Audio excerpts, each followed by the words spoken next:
As you have noted from the opening, public schools in Virginia especially are an unmitigated disaster. Maybe it's the proximity to D.C. that's the problem. D.C. is the intellectual and spiritual equivalent of a malfunctioning nuclear reactor. Everybody in the vicinity is soaking up the metaphorical radiation and getting sick. And that brings us to Blacksburg High School in Montgomery County in Virginia, where a teacher, Josh Thompson, according to Fox News, has been posting TikTok videos to share his views on white supremacy and racism. In one video, he says that whiteness is not a race, but a racial ideology. Listen. This is an idea that I think a lot of people have, and I want to call that in lovingly just for a moment. Yes, America contains many cultures and many races. That is not wrong.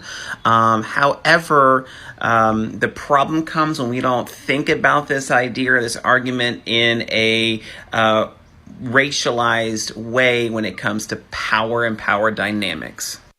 In America, as in many other parts of the Western world, whiteness is the dominant racial ideology.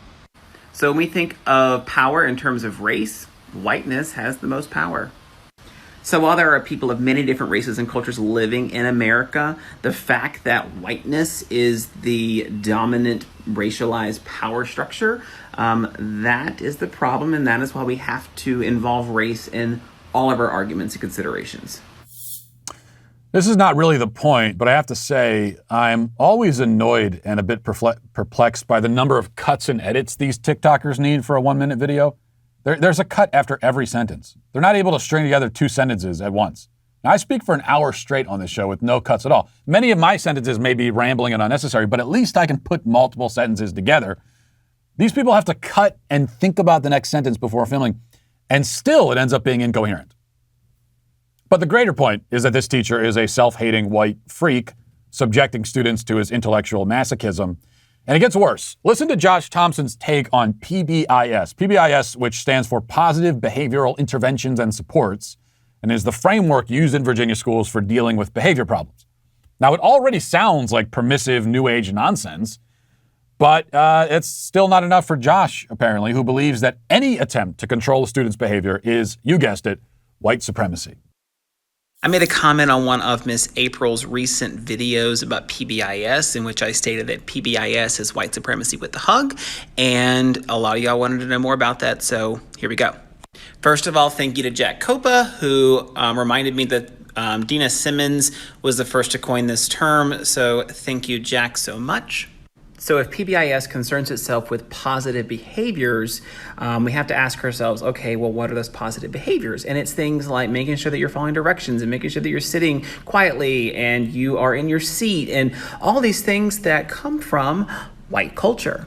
The idea of just sitting quiet and being told stuff and taking things in a passive stance is not a thing that's in with many cultures. So if we're positively enforcing these behaviors, we are by extension positively enforcing elements of white culture, which therefore keeps whiteness at the center, which is the definition of white supremacy.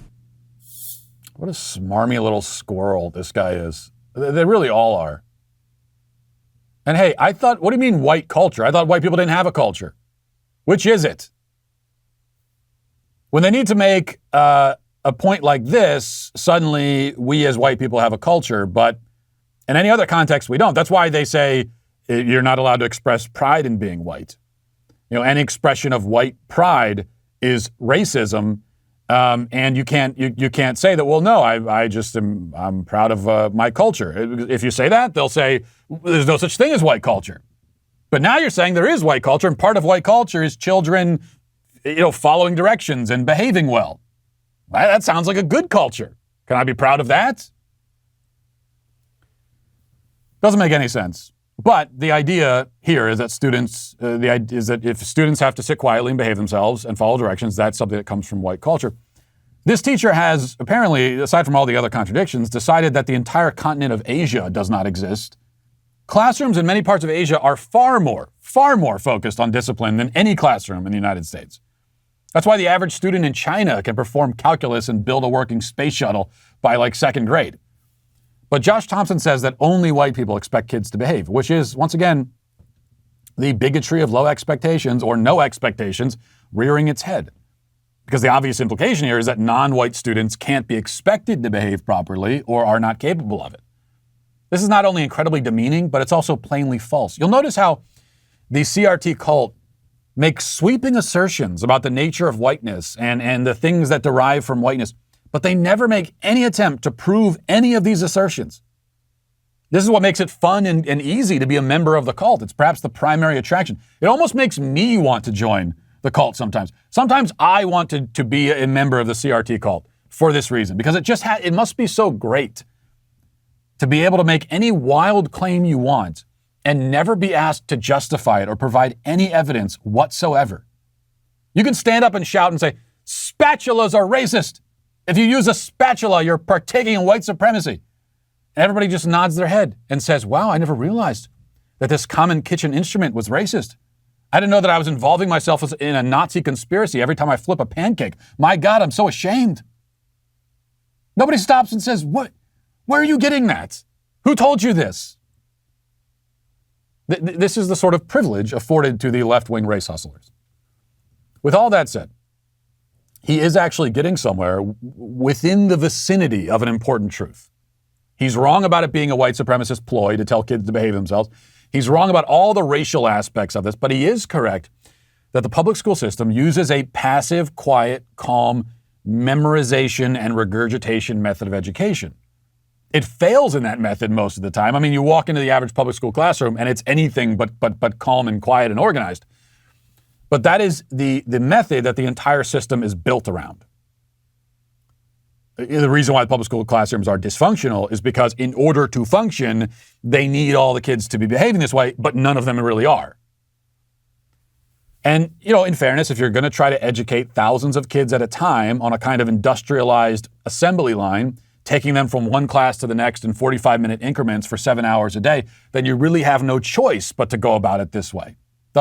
It doesn't work. They have to drug the kids, half the kids, just to make it work, and it still doesn't work.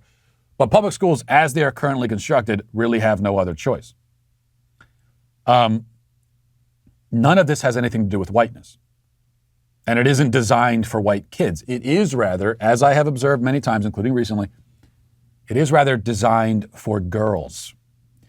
Girls thrive in that kind of educational environment because they're better at memorization, they're better at sitting still, they're better at learning in that way.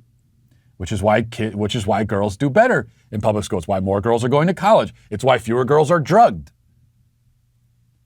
Education is not too white, it's too feminine.